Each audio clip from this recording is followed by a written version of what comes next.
Let's talk about Jack Warner. He's obviously being urged to go to New York to face trial. He's always denied any wrongdoing, though, so he'll probably continue to deny anything and stay where he is. Well, as the prosecutor from Trinidad and Tobago said, if he has nothing to hide, then he should go to New York and then prove he has nothing wrong.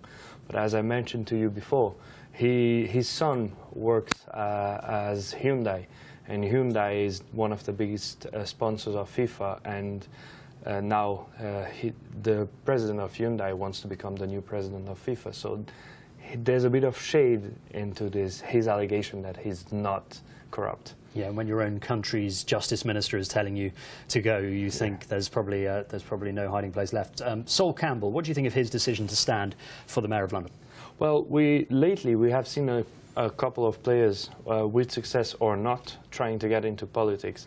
I always like to take the example of Romário in Brazil, who did an amazing job as federal deputy, and now he's doing an even better job as a senator. But with the political opinions of Sol Campbell, I don't see him going far. No, you don't think he's because you do have some occasional sportsmen. Obviously, Manny Pacquiao, probably the most famous of them all in the Philippines, are very charismatic, loved because of what they've done. You don't think enough Londoners love Sol Campbell to elect him? Well, to be honest, if you think about Manny Pacquiao, he works with the grassroots. He actually invests in his own country. Sol Campbell, the last thing I've heard him say, he was complaining about taxes on his mansion. So there's a big difference between the two of them. You don't think that's going to work? Copa America, who do you fancy to win that? As a Brazilian, I would always say Brazil, but I have to be honest and put in the same pot Chile, who are playing in their home ground, and they have a very, very good squad led by Sampaoli, who just saw, who plays a very offensive football, and Argentina with the likes of Leo Messi. He needs to win a title. Yeah, absolutely. And I mean, what's the feeling like, do you think, in Brazil? You're Brazilian, you're looking at pictures now of obviously the exit from the World Cup last year. Do they really want to win this? Well, they do. The problem is, can they win? Because there was a scandal in Brazil before the FIFA scandal that some of the players were selected not by the coach, but by agents. Yeah. Yeah, and like you say, Lionel Messi, Sergio Aguero, Argentina have surely got the best side out there. Yes, they have a very strong squad, but you have to remember that in the back you have Mascherano as well. It's not an easy side to play against. Mascherano, Tevez, very interesting watching the Champions League final recently. Tevez and Mascherano obviously playing together at West Ham in 2005, fighting relegation, and there they are in the Champions League final against each other. So yeah, I mean, Chile, you say, are hosting it. How much of significance can it play playing in your host country? Well, it's good always to play with the supporters behind you. That was happening in Brazil, especially during the Confederations Cup. They really pushed Brazil into the Confederations Cup.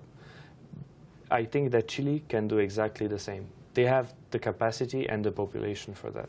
Coutinho scoring for Brazil recently. That was beautiful. A great goal. Do you think he's going to go on and become a real star of that team? Hopefully, yes, because we're lacking a player like him. We have Neymar, yes, but the game only depends on Neymar. You need to have other players like him, like William, or like Ramires, that can change the game. We also mentioned the Women's World Cup. It's only just kicked off really in Canada. Germany obviously winning massively 10-0 against the Ivory Coast. But the big scandal there has been the AstroTurf, hasn't it? Yes, well, most of the girls have complained already 2 years ago, before even the stadiums were completely finished. They don't play in, most of the girls don't play in AstroTurf. They play in grass.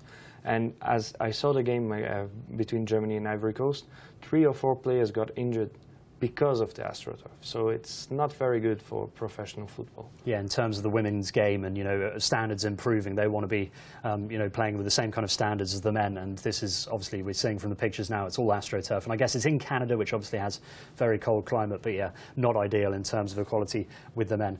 Thomas, thank you very much indeed. We will rejoin you a little later in the programme. Well, rejoining me is my guest, Thomas Farines from Football Beyond Borders. Thomas, let's start with tennis. Stan Wawrinka, two-time Grand Slam winner now. Do you think he's made it into that top echelon of greats that we talk about when we talk about the best players in the world? Well, he's starting to get into it, and he's showing that he can beat them. He has beat almost all of them already throughout this past 2 years. So yes, he's getting there. And hopefully he will challenge, because just for always winning everything, that's a bit like the Premier League. And also being in Roger Federer's shadow for a long time. Yes, well, if you think about the Fed Cup, no, that's the women's one, the cup that they play the teams, well, he's the shadow still, because Federer is still the #1. And in terms of Nadal, Federer, is that era gone now? Because Nadal reached this new low in the last decade anyway of 10th.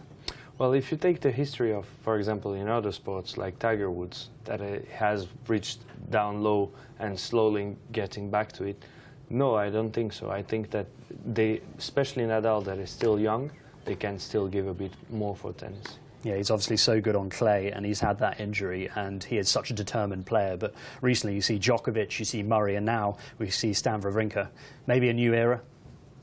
Possibly. You're trying to get to me to say that. I won't. I still think that Nadal has a couple of years, maybe not winning everything like he used to do, but he could still win a couple. There we go, Thomas. Thank you very much indeed. That's what we've got time for. Thanks for coming in.